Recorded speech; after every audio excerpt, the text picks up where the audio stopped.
You hear me? Chicago's College Connection. Welcome back to the lineup here on Radio DePaul, Chicago's College Connection.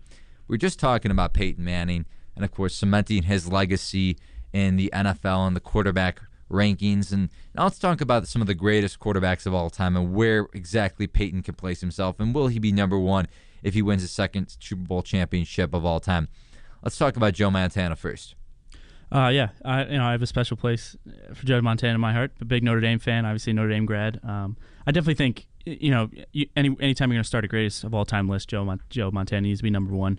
The 4 Super Bowl championships with the Niners in the 80s, and the great West Coast offense of Bill Walsh, throwing to Jerry Rice and Dwight Jones, and a tremendous player. And I think he's number one on my list. Where do you rank him?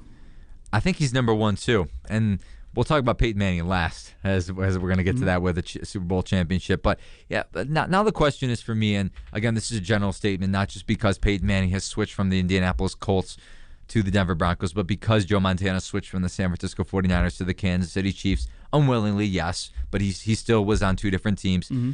Does it say something, and should that affect where quarterbacks are in the history rankings because they were on 2 different teams and because they weren't just on one NFL franchise? No.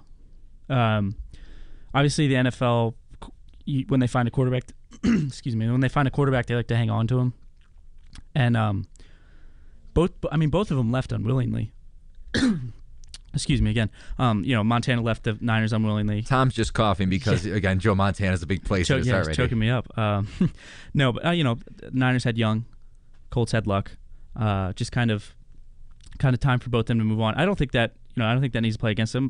Drew Brees, he played for 2 franchises. You're gonna hold that against him? That's a good point. Even though he didn't win with San Diego Chargers, right? But obviously Elway was with the Broncos the entire time. Brady's been with the Patriots the entire time. Aikman's was with the Cowboys the entire time. So I do get that argument, but I don't think it should play into greatest of all time.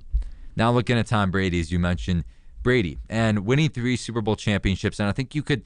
Well, now let's talk about, as we talked about, dynasties.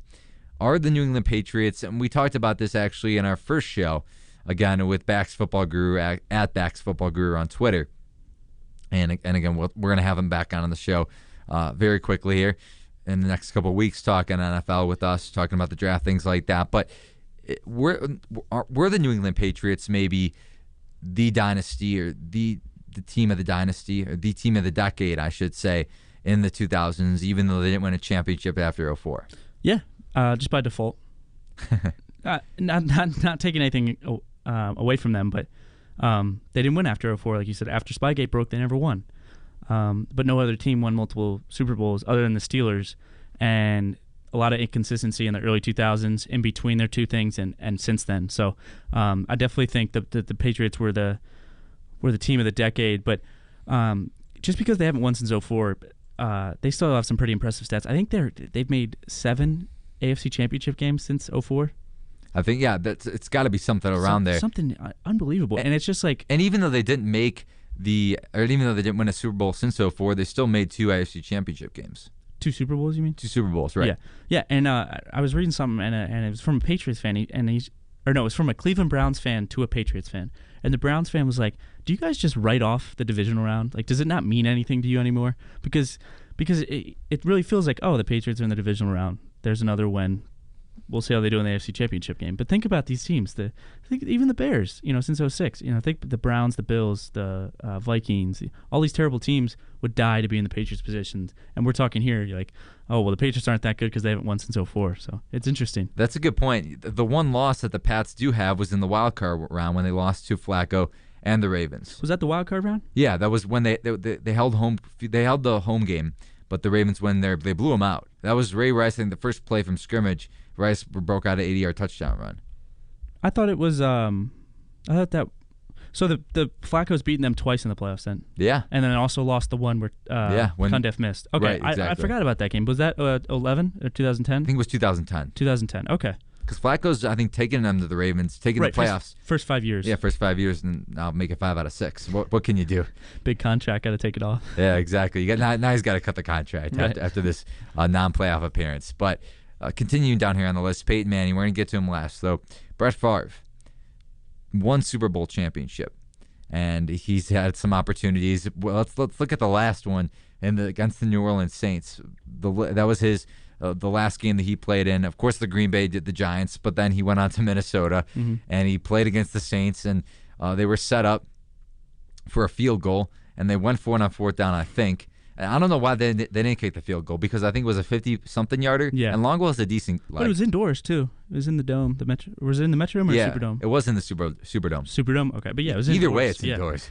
Yeah. And Brett Favre threw across his body. I think it was Tracy Porter again, or it was one of the safeties. It might have been Tracy Porter again. So Porter coming up with 2 big picks there in the playoffs. Yeah. Yeah, we talked about this before. Favre being Favre got them there, and Favre being Favre took them out of it too. Which is just, that's his career for you. You know, the Packers until that 2007 NFC Championship game kind of down, and then they got rid of him after that game, or the year after that? Right after that. Right after that, right. And then he went retired. And right. then, Oh, that's right. Yeah, the retirement. We cannot forget about that retirement. ESPN devoting a month every year to his far back. How could you forget about that, Top? I tried to get it out of my mind because it was so monotonous. But that's a good point. Remember then he went to the Jets and was just god awful. His arm fell off. And the scandal there with one of the cheerleaders. Yeah, sending naked pictures or something to her. Brett Favre doing some weird things after his Packer days. No, but you know, you want to talk about Favre's legacy. He's also, you know, one of, I think, top 10 greatest. I'd put, you know, the stats to back it up. And a championship. Granted, it was early in his career in '97. I think, yeah, because Elway was 98, 99. So he didn't win again for 14 years.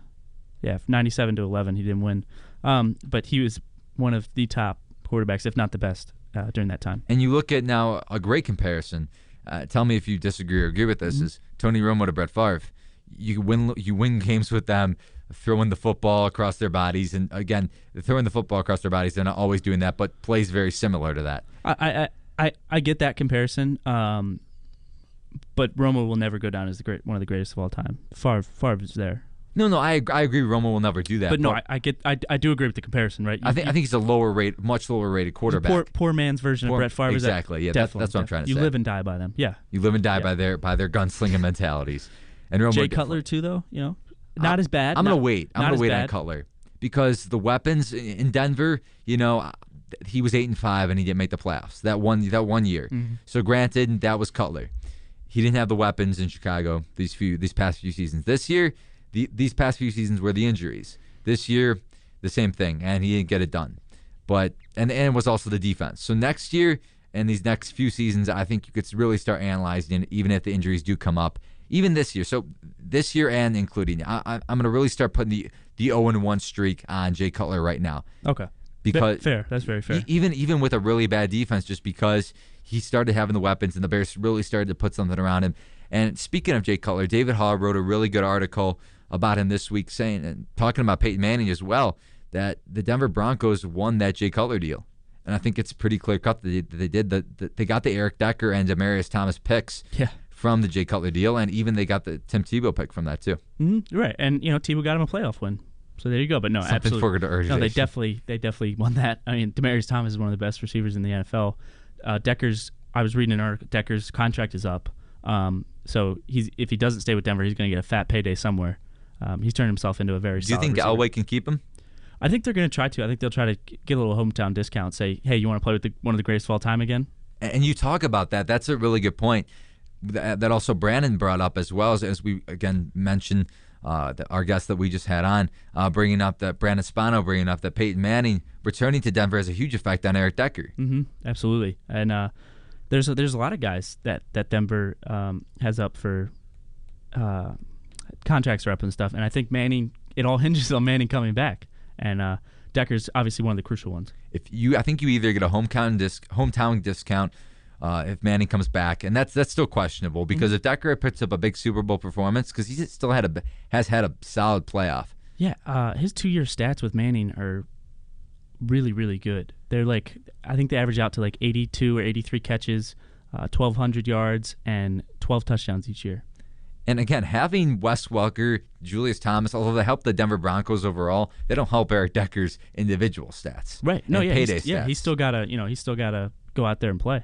Exactly, and he still has to get himself open and get himself these catches with guys like he's still competing with Julius Thomas and Wes Welker. You think of it as he's competing with the defensive backs and competing with one-on-one matchups now because Julius Thomas is on the field and Wes Welker's on the field, but he's also competing for time to get catches as well. Yeah, there's only so many catches to go around, and you mentioned all these guys: Demaryius Thomas, Julius Thomas, Wes Welker, and Decker too. Even if Manning throws the ball 50 times and completes 30 of them, if you spread it out evenly, the most they could have is 7. But one guy's going to have 11, one guy's only going to have 2. So you got to find, each week could be different. And he's proven a very, very reliable receiver, and it'll be interesting. That'll be something interesting to see after the Super Bowl. Think about how much money Peyton Manning has made. Demaryius Thomas, Wes Welker is maybe his last couple seasons. I think Brady made Welker's money. Right, that's true. And so we got Demaryius Thomas. Julius Thomas is going to make a fat paycheck. Once he's a free agent, and now Eric Decker is going to be the first out of those 3 this free agency. I think Demaryius Thomas maybe has 1 more year. I guess 1 more year. And then, 1 more year, but Von Miller has 1 more year as well, and then the player option too. But yeah, so Demaryius Thomas has 1 more year. I think Julius Thomas has 1 more year too, but I think he's so low they may try to re-sign him right now, like his pay level. But going back to his Indy days too, think about all the money Peyton made Pierre Garçon. That's true, and that's a good point there too. That huge contract he got from Washington, and it was a good contract for the Redskins, right? And it backed up, but literally, you put anybody in Peyton Manning's offensive system, he's going to make him look like a genius. And now the question is, can Decker actually impress in another system? Obviously, Pierre Garçon did it. Austin Collie, obviously not getting a huge contract, but he hasn't really shown himself much. Outside of Jacob Tamme, he hasn't shown himself much in Denver. Obviously playing behind Julius Thomas, but not much last year either. Right. It's going to be interesting to see what Decker can do. But again, going back to the quarterback conversation, switching off topics a little bit. But again, going back to Peyton Manning, where Peyton Manning is placed here all the time, if he can get a Super Bowl championship, would you place him number 1 all time? He's number 2 right now for me. Behind Montana. Even with Brady having 3. Mm-hmm. Oh, I think Manning's the better quarterback. Not by much, but I think he's the better quarterback. So what does 2 Super Bowl championships do for him? I still think he's behind Montana, but there's a very strong case that he's the greatest of all time, especially if he keeps playing. Imagine if he wins this year and keeps playing and maybe catches a 3rd. Boom. Yeah, see, that's what I mean. The thing is, that's if we talk about getting him this one and another one, we're talking about he hasn't even won a 2nd yet. Right. But so we're a week away from that. No, we are. But the question, if he wins this one, he's 2 already for me, and if he wins this one, he stays at 2. I think Peyton goes to number 1 for me, and I think it has to do with seeing Peyton Manning for the most of his career. Right. Again, I haven't seen Montana a lot at all, really. I've seen highlights, and it's been very impressive. I've heard stories of Joe Montana, but watching what Peyton Manning has done, for me, he's the best quarterback of all time, just because he's played in my era, and seeing what he's done for Marvin Harrison and Reggie Wayne and Dallas Clark, Edgerrin James. Again, we talked about with Brandon Spano and Knowshon Moreno even this year. All these great running backs. Joseph Adai. Where would Joseph Adai be right now? He's not playing right now. Where would he be? Would he even been in the NFL if Peyton Manning wasn't his quarterback? Yeah, it's something else. I mean, and that's a very good point. Like we've been blessed to watch his entire career. We obviously don't remember a ton of the early stuff, but I'd say from 02, 03 on, we really witnessed Peyton Manning, and that's definitely going to play into, we didn't get to see Joe Montana, but we got to see Peyton Manning do what he did. And you mentioned Joseph Adai, like you say, he's not even in the league anymore, and he scored a game-winning touchdown to get the Colts to the Super Bowl. Knowshon Moreno seen six-man fronts. Would he be seeing that if he was playing for the Jacksonville Jaguars? Heck no. Heck, I mean, Knowshon Moreno, would probably be seeing 2-man fronts if he was playing for the Jacksonville Jaguars. It's some. In fact, there's talk of Knowshon because he's a free agent after this year, and there's talk of him getting a good big payday somewhere. That'll be interesting if he goes somewhere else and showed his first 2 how he was his first 2 years in Denver. Yeah, I don't see much of Knowshon Moreno being any. I think he's a better back than Joseph Adai. We saw what he did at Georgia. I think he's adjusted to the game a lot more this season. Right. I think we talked about that with Brandon as well. He mentioned he's not spectacular or anything. But he's a good all-around back. I think he's become a lot better back, and I think he's been more about running down the numbers and down much more of a downhill runner than he has been these past few seasons.